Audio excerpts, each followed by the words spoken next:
Shocking! The world witnessed a startling development recently in Israel. Tensions between Muslims and Jews over the Temple Mount have reached a boiling point, sending shockwaves across the globe. The air is thick with uncertainty, and the possibility of ancient prophecies coming to life looms large.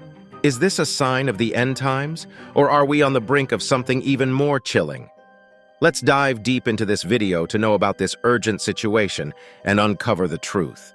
Some folks think the prophecies in the Bible aren't just tales of the past. They reckon these predictions are still happening.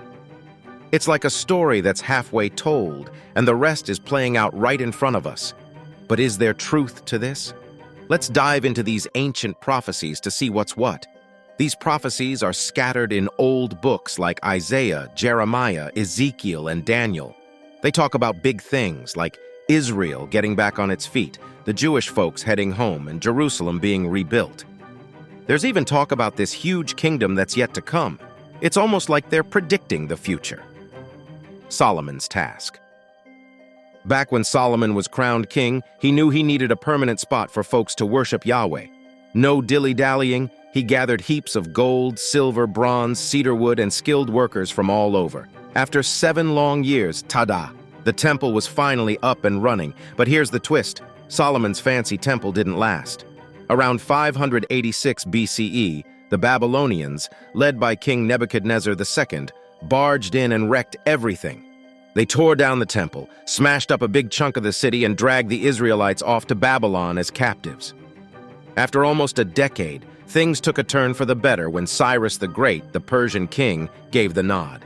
He let many Israelites head back to Jerusalem, giving them the green light to rebuild their city and the temple.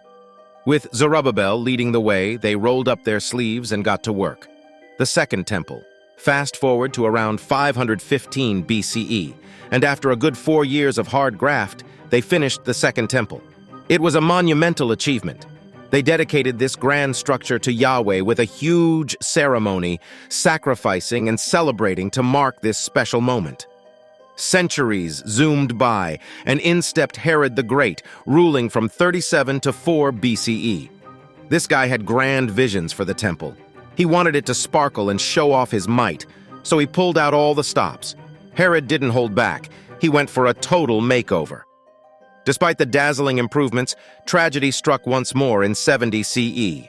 Romans, led by Titus, marched into Jerusalem during the First Jewish-Roman War. Unfortunately, they laid siege to the city and brought down the curtains on the Second Temple. After the destruction of Herod's temple, the once vibrant site fell into silence. No new temple rose from the ruins. Why? Well, the land of Israel underwent a series of rule changes, each empire bringing its own set of policies and restrictions. These made it quite challenging to rebuild the temple. With Herod's temple reduced to rubble, Judaism took a turn. The focus shifted away from centralized worship at a physical temple. Instead, prayer and study became the cornerstones of religious practice. Rabbinic Judaism took the lead, with synagogues becoming vital community hubs. While the majority embraced this shift, some segments of Israeli society yearn for the resurrection of a third temple on the same site. However, this desire faces challenges. Opposition comes from various groups, notably Islamic organizations, adding layers of complexity to this aspiration.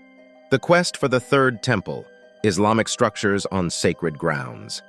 In this complex tale of faith and geopolitics, the power dynamics in the region have given rise to significant Islamic structures, the iconic Dome of the Rock and the Grand Al-Aqsa Mosque. However, amidst these structures lies a profound challenge. Any attempt to alter or rebuild a Jewish temple on this sacred site sparks not just uproar but widespread conflict. The historic power dynamics add layers of complexity. Yet the dream of reconstructing the Third Temple stands as a pivotal endeavor. Why? It's believed to align with biblical prophecies, a crucial step toward ushering in the Messianic age. However, uncertainties shroud this prophecy, leaving it hanging in the balance. We can turn to historical records to understand the significance of such prophecies. For instance, consider Ezekiel, chapter 37, verses 21 and 22. It foretells how God will bring the Israelites back to their land, a prophecy that seemingly found fulfillment when the modern state of Israel was established in 1948. Prophecies unfolding. Signs of the times. One such prophecy is a nation born in a day. In the tapestry of biblical prophecies, the concept of a nation being born in a single day emerges, echoing the words of Isaiah chapter 66, verse 8. This prophecy carries weight, symbolizing the birth of the modern state of Israel in 1948. It's as if the pages of Isaiah's words unfolded before our eyes. Another prophecy is about wars and rumors of wars. Moving through the corridors of prophecy, Matthew chapter 24, verses 6 and 7 beckons our attention. Jesus himself foretold of wars and rumors of wars, signifying tumultuous times. 2 world wars and ongoing conflicts ripple through history, leaving some to ponder. Is this the continuous unfolding of the prophecy? Then there are natural disasters. Luke chapter 21, verse 11 vividly depicts an era marked by natural disasters, earthquakes, famines, and pestilences occurring everywhere. Glancing at recent times, it's evident that our world has weathered significant natural upheavals. Are these the echoes of a prophecy etched centuries ago? In the midst of these unfolding prophecies, the focus remains on the elusive Temple Mount. Jews, convinced that the end is drawing near, grapple with the reality that waiting isn't enough. The Temple Mount, laden with historical and religious significance, stands as a complex puzzle awaiting resolution. The Sanhedrin, preparing for the Third Temple. In anticipation of the Third Temple, an institute known as the Sanhedrin has emerged, holding responsibility for managing the necessary preparations. The institute has paved the way for the temple's future reestablishment. The Sanhedrin stands as a guiding force in these meticulous preparations. Among their comprehensive efforts, the Sanhedrin is diligently working on various projects. One such endeavor is the creation of the biblical temple forest. This forest holds pivotal significance as it is designed to fulfill the agricultural needs essential for the operation of the Third Temple. Rabbi Hillel Weiss, the Sanhedrin's spokesperson, provides a perspective beyond the customary perception of the temple. He underscores that the temple doesn't merely revolve around animal sacrifices and rituals, but encapsulates a profound connection between the divine and the land. Further, Rabbi Hillel Weiss sheds light on a distinct perspective regarding sacrifices, emphasizing a departure from the conventional association with animals. Contrary to popular belief, the Sanhedrin is diversifying sacrificial offerings by incorporating plant-based contributions grown in the vicinity of Israel. And, to facilitate the eventual functioning of the Third Temple, the Sanhedrin has established an institution tasked with selecting and training individuals to serve as priests within the sacred precincts. Undertaking a meticulous initiative, the Sanhedrin has embarked on crafting replicas of materials akin to those utilized in the ancient temple. Exhibiting some of these materials provides a tangible glimpse into the historical authenticity the Sanhedrin aims to recreate, unveiling the significance of the red heifer. However, the path to rebuilding the Third Temple encounters unique challenges, notably with the requirement of a red heifer. Referencing the Book of Numbers. Chapter 19, verses 2 and 10, Rabbi Weiss delineates the divine command for an unblemished red heifer. This sacred animal is integral to purification rituals, involving its slaughter by a priest and the sprinkling of its blood before the tabernacle. Post-slaughter, the red heifer becomes a focal point in ancient purification rituals. Combining its ashes with cedar wood and scarlet material, the residue is meticulously preserved in a pristine location outside the camp. These ashes, a sacred relic, later played a crucial role in purification ceremonies. When the need arises, the collected ashes are mixed with water, forming a purifying solution. This concoction is employed to cleanse individuals who have encountered death, rendering them ritually impure. The meticulous adherence to these rituals illustrates the profound importance attributed to spiritual purification. The rituals surrounding the red heifer are laden with symbolism and ritualistic meanings. In ancient religious contexts, the red color symbolizes blood and sacrifice. The unblemished nature of the heifer embodies purity, serving as a powerful metaphor for spiritual renewal and cleansing from impurity. In interpreting these requirements, some draw parallels with Christian beliefs. The red heifer, often linked to Jesus as the spotless Lamb of God, embodies spotlessness and purity. The sacrificial narrative resonates as an early symbolic representation of Jesus' ultimate sacrifice for the redemption and forgiveness of sins, offering spiritual renewal to humanity. Red heifer ritual and Christian symbolism. Revisiting the ritual outlined in Numbers 19, the red heifer's slaughter outside the camp draws striking parallels with the crucifixion of Jesus outside Jerusalem. This poignant resemblance captures a profound narrative where both sacrificial acts unfold beyond the confines of established structures. In both instances, the blood assumes a central role in the act of purification and atonement. Adhering to ancient traditions, the priest sprinkles the heifer's blood 7 times on the tabernacle, an act symbolic of cleansing and spiritual renewal.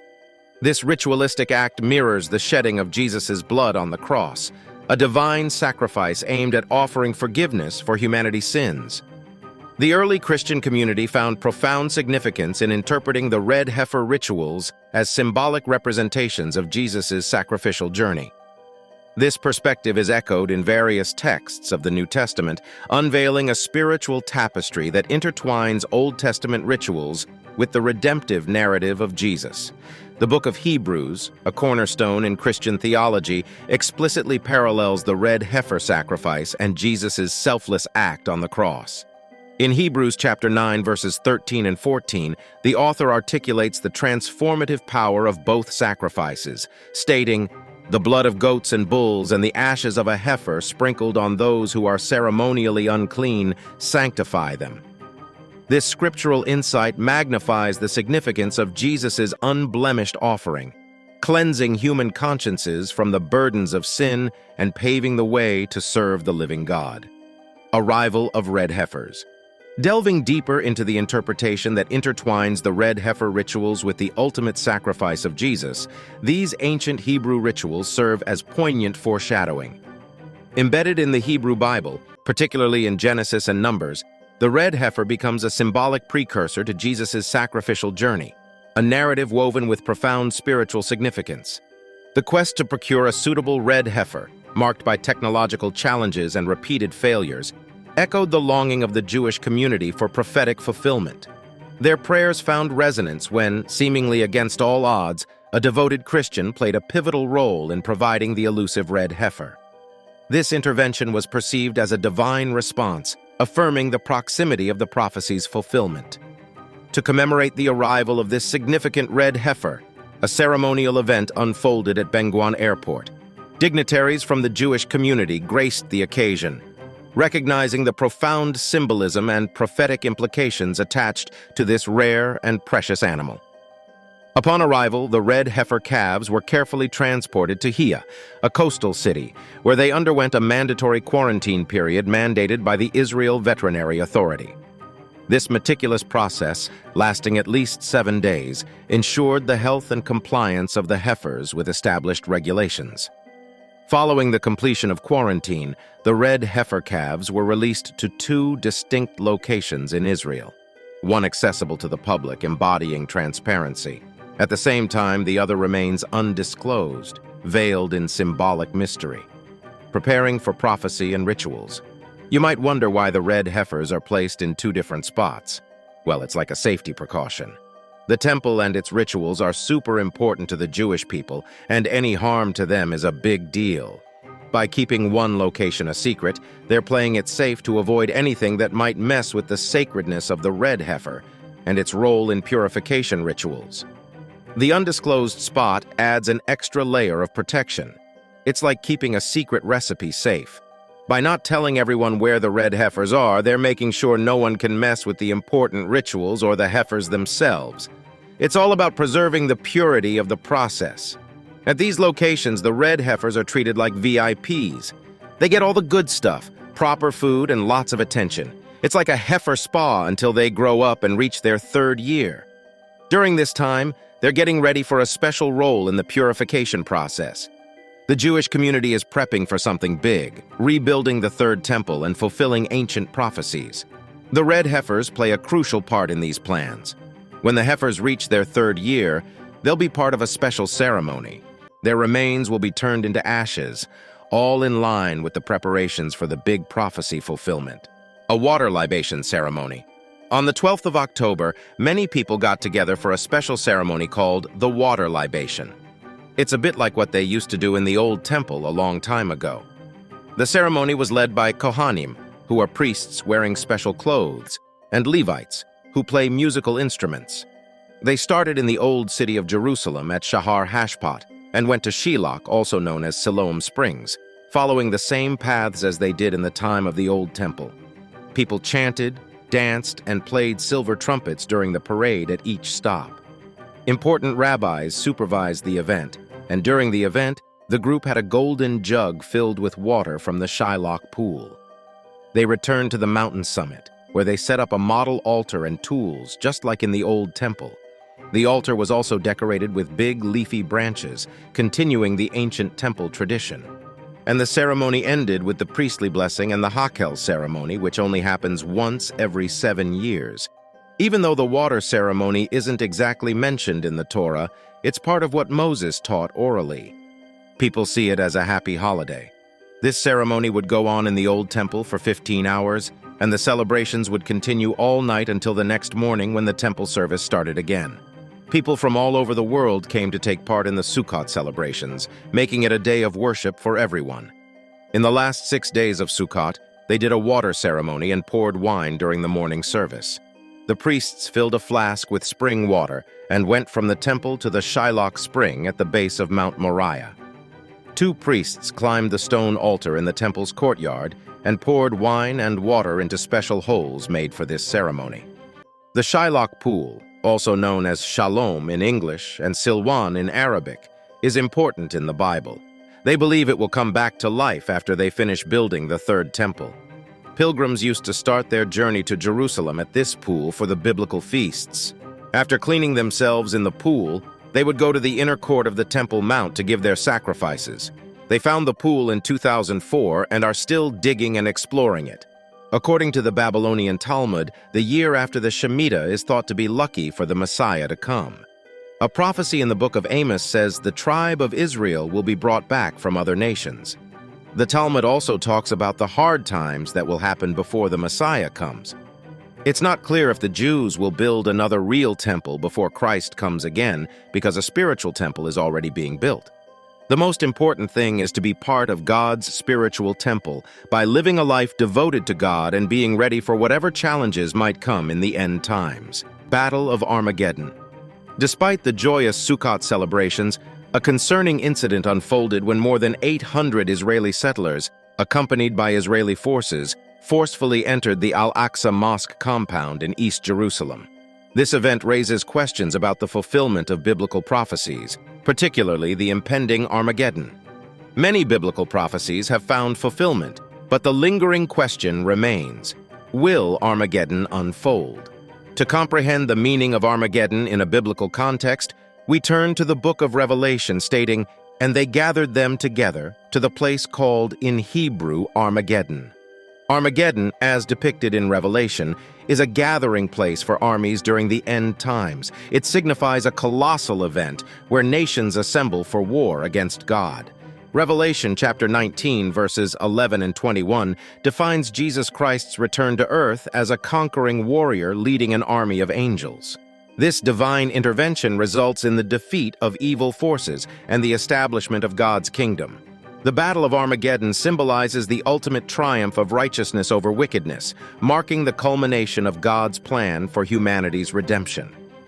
The term Armageddon draws upon the historical significance of Mount Megiddo, an ancient city in present-day Israel known for its strategic battlefield. The mention of Armageddon in Revelation uses this historical context to symbolize a significant battle between good and evil, linking the battle to the Third Temple. While the Battle of Armageddon is anticipated to occur after the construction of the Third Temple, concerns arise due to the ongoing crises in the Holy City. The escalating tensions between Muslims and Jews over the ownership of the Temple Mount raise questions about the potential connection between these crises and the prophesied Battle of Armageddon. Amidst these uncertainties, the hope is that the will of God prevails. Whether the current crises lead to the prophesied Armageddon or if another path unfolds, the prayer is for God's divine guidance and resolution. The unfolding events in Jerusalem underscore the complexity of biblical prophecies and the ever-present need for prayer and understanding. So, what do you think of these final warnings happening in Israel, shocking the entire world? Comment below and subscribe for more.